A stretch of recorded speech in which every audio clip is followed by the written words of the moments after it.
En esta ocasión me gustaría que pudiéramos mirar en 1 Corintios, en el capítulo 15, y hiciéramos una lectura desde el versículo 3, donde el apóstol Pablo nos dice así. 1 Corintios, capítulo 15, versículo 3. Porque primeramente os he enseñado lo que asimismo recibí, que Cristo murió por nuestros pecados conforme a las Escrituras, y que fue sepultado, y que resucitó al tercer día conforme a las Escrituras, y que apareció a Cefas y después a los 12. Después apareció a más de 500 hermanos a la vez, de los cuales muchos viven aún y otros ya duermen. Después apareció a Jacobo, después a todos los apóstoles, y al último de todos, como a un abortivo, me apareció a mí. Y también el versículo 17, donde dice el apóstol Pablo: y si Cristo no resucitó, vuestra fe es vana, aún estáis en vuestros pecados. Y desde el versículo 20 hasta el versículo 23, mas ahora Cristo ha resucitado de los muertos, primicias de los que durmieron es hecho, porque por cuanto la muerte entró por un hombre, también por un hombre la resurrección de los muertos. Porque así como en Adán todos mueren, también en Cristo todos serán vivificados. Pero cada uno en su debido orden. Cristo las primicias, luego los que son de Cristo en su venida.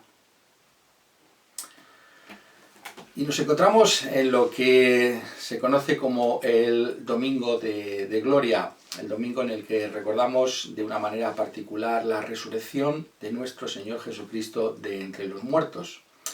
Pero según la enseñanza de la Escritura, todo domingo es el día del Señor. Cada vez que nos juntamos en algún domingo, pues estamos recordando esa resurrección de nuestro Señor Jesucristo de entre los muertos. Y esto en sí mismo es muy interesante pensarlo por unos momentos. Si recordamos que la fe cristiana procede de la fe de Israel, tal y como está expresada en el Antiguo Testamento, sabemos que en los 10 mandamientos se ordenaba al pueblo de Israel guardar el sábado como ese día de reposo para el Señor. Entonces la cuestión que se nos suscita es cómo es posible que la Iglesia cristiana, descendiendo como lo hace de esa fe de Israel, como se expresa en el Antiguo Testamento, pues cambiar el día del sábado al domingo. Y la única explicación coherente con los datos es que precisamente hubo un acontecimiento extraordinario que tuvo lugar en aquel primer domingo que llamamos de resurrección, el hecho de que nuestro Señor Jesucristo se levantó de entre los muertos. Y solamente ese dato explica ese cambio de día. El principio sigue siendo el mismo, los cristianos guardamos ese día del Señor, es algo que está enseñado en los 10 mandamientos, pero el día ha cambiado porque el domingo es el día del Señor, el domingo es el día en el que Cristo Jesús se levantó de entre los muertos. Y por tanto, en este domingo me gustaría que pudiéramos pensar acerca de esos mensajes de la resurrección que aparecen aquí en este pasaje de 1 Corintios capítulo 15. Es un pasaje rico en enseñanza bíblica y me gustaría que pudiéramos pensar en 3 aspectos que el apóstol Pablo destaca para nosotros en la lectura que hemos realizado hace un momento. En primer lugar, me gustaría que pudiéramos pensar en esta afirmación que hace con respecto a la resurrección cuando nos dice en el versículo 4 que resucitó al tercer día conforme a las Escrituras. Y a continuación pues, nos está refiriendo a una serie de testigos de esa resurrección. Pero lo primero que debemos notar es algo que quizás puede pasarnos por alto fácilmente, y es que el primer testimonio de la resurrección es el testimonio que nos dan las mismas Escrituras del Antiguo Testamento. Esto es muy interesante.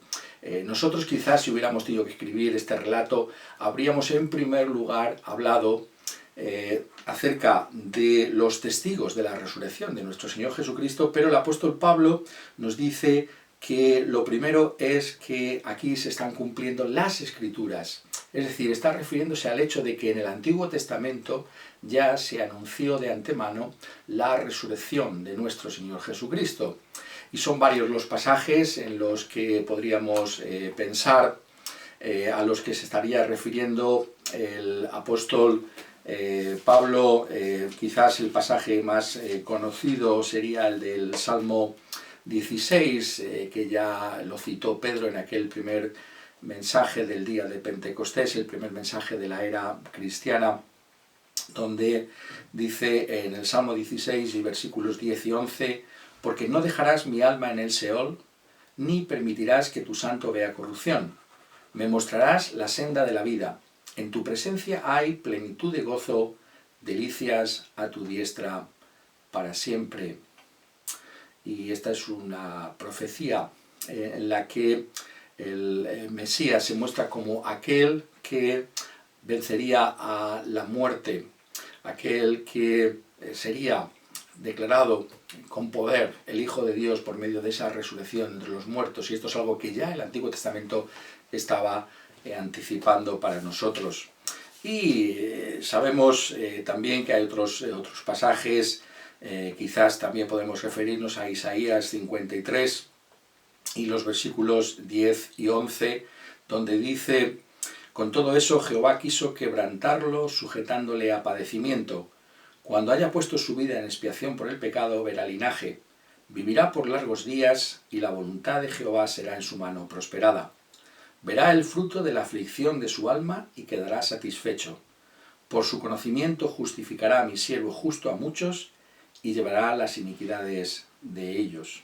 Y en este pasaje podemos observar cómo se nos dice que el Mesías, después de haber puesto su vida en expiación por el pecado, verá del fruto de la aflicción de su alma, es decir, se levantará de entre los muertos para apreciar el beneficio de esa obra suya en el Calvario a favor de la Iglesia, los que habían de ser salvos. Por tanto, es significativo, ¿no?, esta referencia a la Escritura como ese primer testimonio de la resurrección de nuestro Señor Jesucristo de entre los muertos. Esto nos está mostrando la gran confianza que podemos poner en la palabra de Dios. Para el apóstol Pablo es el principal testimonio en primer lugar. Pero sabemos, como hemos leído hace unos momentos, que no solamente se está refiriendo al testimonio de la Escritura, sino también a esas apariciones. Y aquí nos da una lista de personas a las que nuestro Señor Jesucristo se apareció. Está hablando aquí de los 12 discípulos, está hablando aquí de incluso 500 hermanos, nos está hablando también de Santiago, del hermano del Señor, e incluso el mismo apóstol Pablo se incluye en esa lista como aquella última aparición de nuestro Señor Jesucristo. Por tanto, el testimonio acerca de la realidad histórica de la resurrección de Cristo Jesús, el hecho de que Él se levantó de una manera corporal de entre los muertos, pues es un testimonio que es cumulativo. Es decir, tenemos el testimonio de la Escritura, tenemos el testimonio de las apariciones, e incluso si miramos otros pasajes de la Escritura podríamos también acordarnos de que esa tumba era una tumba que permaneció vacía.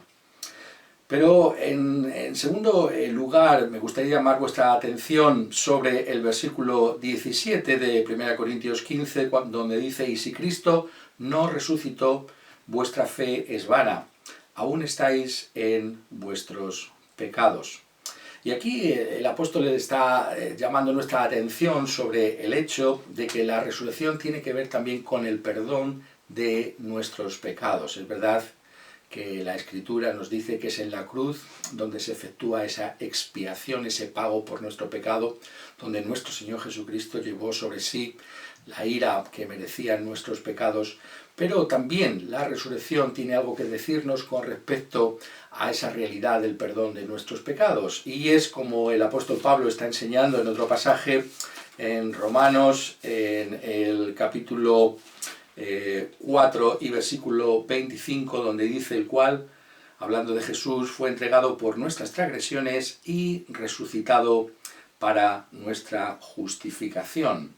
¿Qué es lo que nos está enseñando entonces la resurrección de Cristo con respecto a la salvación, con respecto a esa declaración de justicia que tenemos por la fe en el Señor Jesucristo?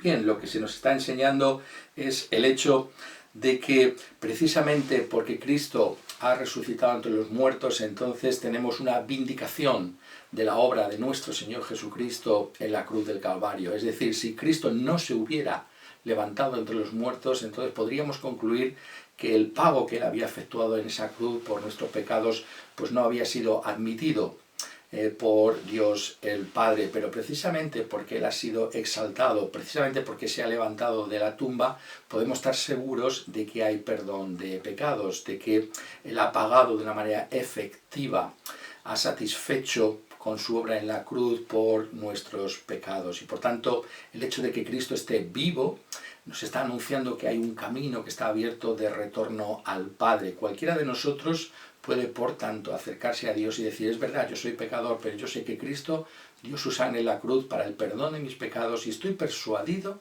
de que hay perdón para mí porque tu Hijo, nuestro Señor Jesucristo, está vivo de entre los muertos y como tal es aquel que nos enseña la Epístola a los Hebreos, se presenta delante del Dios el Padre en todo momento y ocasión para que tú y yo podamos ser perdonados, podamos decir precisamente porque Él está vivo, yo sé que hay perdón de pecados también para mí, si me arrepiento de los mismos, si pongo mi confianza en el Señor Jesucristo. Por tanto, la realidad de que Jesús está vivo nos lleva a confiar en Él para el perdón de todos nuestros pecados. Has puesto tú tu confianza en el resucitado, en aquel que ha vencido a la muerte, como el que te puede, el único que te puede reconciliar para con Dios. Ese es el mensaje que nos trae también un día como este, el día de la resurrección. Pero finalmente me gustaría que pudiéramos pensar también en estos otros versículos que leíamos al comienzo y que son importantes también. Dice 1 Corintios 15, 20, mas ahora Cristo ha resucitado de los muertos, primicias de los que durmieron es hecho. Porque por cuanto la muerte entró por un hombre, también por un hombre la resurrección de los muertos. Porque así como en Adán todos mueren, también en Cristo todos serán vivificados. Pero cada uno en su debido orden. Cristo las primicias, luego los que son de Cristo en su venida. El hecho de la resurrección de nuestro Señor Jesucristo está aquí anunciando el apóstol Pablo, significa que nosotros, los que hemos puesto nuestra confianza en el resucitado, podemos estar persuadidos también de nuestra propia resurrección corporal en la segunda venida de nuestro Señor Jesucristo.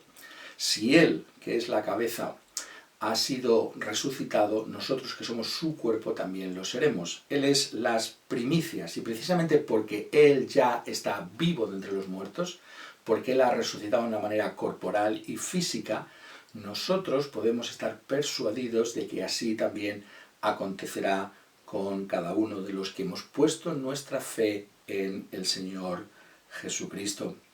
Y esto tiene un gran consuelo para todos nosotros, especialmente si hemos perdido seres queridos, podemos estar seguros de que volveremos a verlos en aquel día, ese día glorioso de la resurrección de nuestro Señor Jesucristo. Podemos estar seguros de que habrá ese reencuentro con aquellos que han muerto en el Señor Jesucristo. Decimos que han muerto en el Señor Jesucristo, pero el apóstol Pablo usa otra palabra, ¿no es verdad? Aquí en este pasaje nos habla de que han dormido en el Señor Jesucristo. Sabemos que para el cristiano la muerte ahora, precisamente porque nuestro Señor Jesucristo ha resucitado entre los muertos, no es morir, es dormir. Todos aquellos que han partido han dormido en el Señor Jesucristo y por tanto podemos estar seguros de que serán despertados en ese día glorioso de la aparición de nuestro Señor Jesucristo con los santos ángeles desde el cielo. Por tanto, esa es la esperanza que nos da la resurrección de Cristo Jesús. Nosotros también vamos a vivir con ese cuerpo restaurado, ese cuerpo a semejanza de la gloria del Señor Jesucristo. Y en un domingo como este podemos, por tanto, celebrar esa realidad, la realidad de que Jesús está vivo, su iglesia, por tanto, se regocija en Él. Pues que el Señor nos bendiga, que podamos llevar al corazón este mensaje que nos trae la resurrección del Señor Jesucristo de entre los muertos y podamos encontrar consuelo y fortaleza para nuestra vida cristiana. Que así sea, que Él reciba toda la gloria por ser ese resucitado. Amén.